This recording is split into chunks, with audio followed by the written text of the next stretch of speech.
Welcome back. Breaking right now, FBI Director Kash Patel just posted on X, quote, "The FBI is investigating this shooting as an act of domestic terrorism and a hate crime targeting Catholics.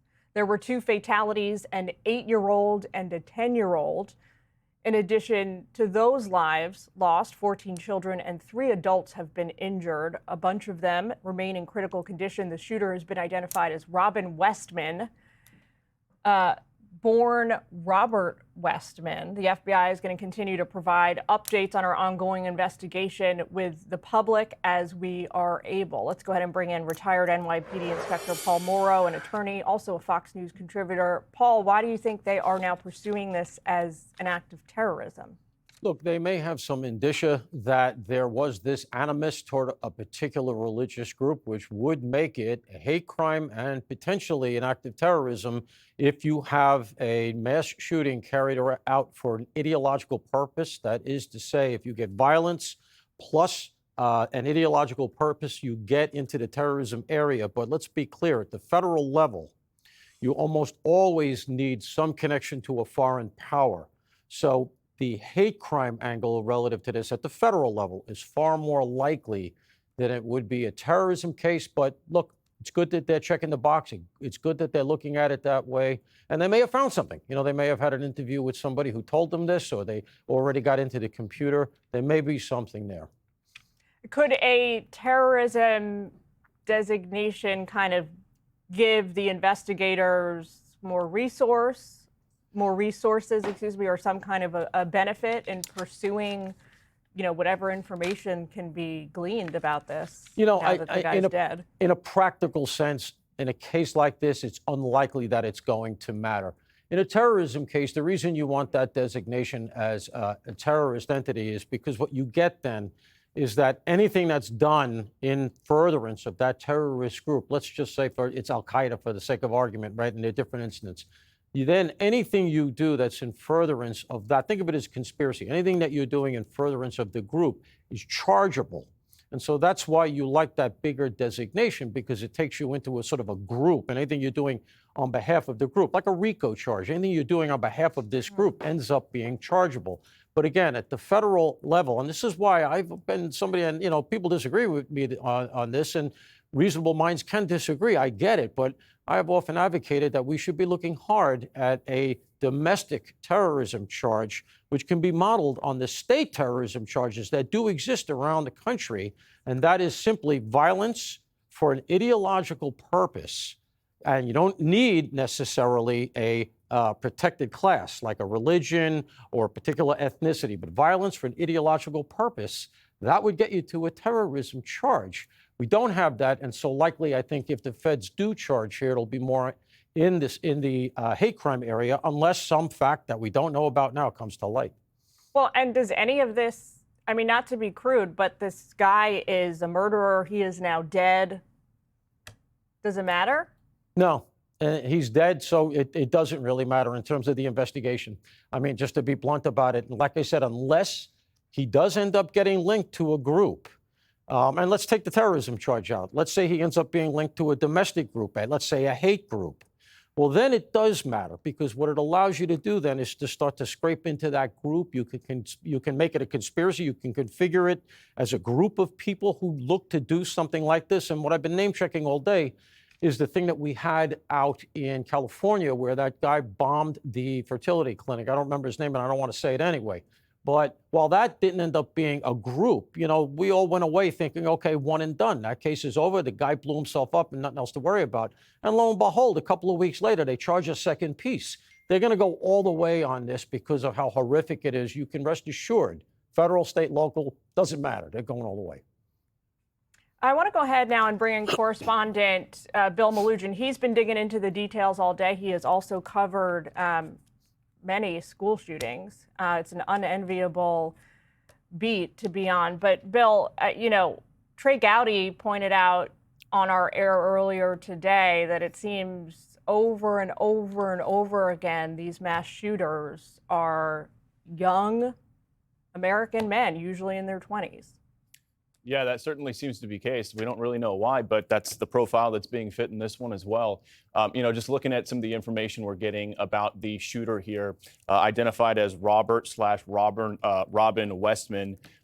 Fox News obtaining the paperwork that back in 2019, his parents filed in the state of Minnesota to allow him to change his name from Robert to Robin, and on that paperwork, it specifically said it's because he identified as female. So that was the reason for that name change. But you talk about like the profile of these young guys committing these shootings. That certainly does seem to be the case pretty much every time we have one of these high profile ones. It was the case in Uvalde, which, I covered a few years ago. It was the case in Sandy Hook. Now, thankfully, it doesn't appear this incident's going to be as bad, but you look at some of the things that are floating around online right now in terms of some of the writings. There's that manifesto flying around.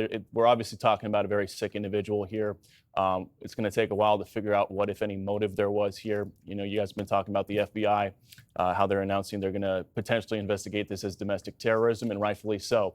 This shooter apparently knew these kids were going to be there en masse, in class, at that time of the day, and just decided to post up outside with 3 weapons, as we found out. The police saying he came with a rifle, with a shotgun, and with a handgun. And, I've been listening to the sound bites of those children witnesses. You have a 10-year-old kid saying that, how terrifying it was to have bullets come flying through the stained glass.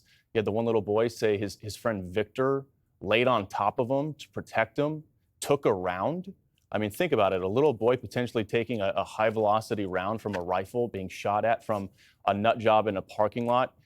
He's one of the boys in the hospital recovering right now. And at the end of the day, 2 young children dead, Jillian, ages 8 and 10, 17 others injured, 14 of which are children. Again, you were texting me about this earlier, and it's a perspective that's worth talking about. It's first week of school for these kids. This is the last thing they should be worrying about. They should be meeting friends and meeting their teachers and having a good time. But this person, for whatever reason, we'll see what the investigation plays out, just decided to show up to that parking lot, post up outside, and just start firing dozens of rounds into that church. And again, what we've heard from the witnesses is it was just pretty nonstop. We heard the witness this morning describing it as they thought somebody was working on their roofing nearby because the bang, bang, bang, bang was just so nonstop. It's just yet another horrific incident. It's unfortunate we have to keep dealing with these every now and then, and it just makes it so much worse when it's a school involving young children, Jillian. I mean, these kids are so innocent, and here we go again, whether it's Sandy Hook, Uvalde, a school like this. You have these elementary-age kids. You hear the innocence in their voice when they're interviewed by the media, and it's just hard to watch something like that, especially watching the parents show up. Like when I was at Uvalde, it was so hard because there were parents coming up to us, the media, asking us what information we had and holding up pictures saying, have you seen my little boy? Have you seen my little girl? Can you put it on the news right now? Can you get it out there? And you just see the panic in their faces. And watching the live shots that we've been doing all day long, you see that, right? Especially, Paul and I were on set together earlier this morning when the parents were first starting to show up, and you can see the panic in their eyes. You can see them looking for their kids. You can see the relief on their faces when they're able to find their kids and bring them out. Imagine being one of those parents who showed up and wasn't immediately able to find their child, or didn't know what hospital they're at, or didn't know what happened to them. It's just horrible stuff. So I understand we're waiting for the press conference with Governor Tim Walz of Minnesota. Last check we got is that is running about 5 to 10 minutes behind. So we have that live shot popped up for our viewers in the bottom right of the screen. We'll wait for them to come out, and we'll see what kind of new developments we get. What, if any, further details we get on this shooter now, as the rest of these children and some of the adults who are injured are still recovering, Jillian. We are indeed awaiting another news update. We're hoping to hear from the governor, Tim Walz, potentially law enforcement officials, health officials there in the county. Let's go ahead and play that sound you referenced, Bill. A 10-year-old who was on scene today saw his friends get injured. It's incredibly difficult to watch, but guess what? We're going to play it because it's important that people see what is going on. Listen. My friend ran, someone helped him run out. He saw him, he was wearing all black and he had a ski mask on. I was down, so I didn't really look up. I mean, he got shot through the stained glass windows. My friend Victor, he was like laying on top of me, like making sure I was safe, and he got hit. So that was really brave of him. All right, let's bring in Ted Williams, former D.C. homicide detective, also defense attorney and a Fox News contributor. I don't know, Ted. What do you say to something like that?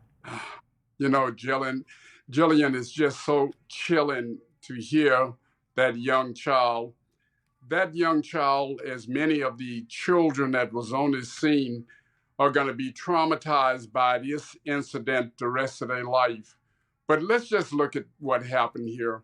This was a planned, targeted, cold-blooded killing by this guy, Westman.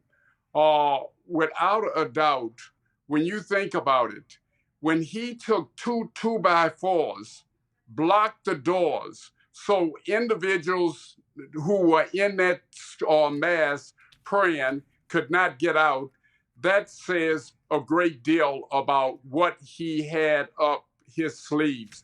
He knew that he wanted to maximize carnage in that mass. I think you're going to find as part of the investigation that he has some familiarity with that Catholic school, when they were going to have mass, and how he could bring about shooting as many and killing as many as he possibly could.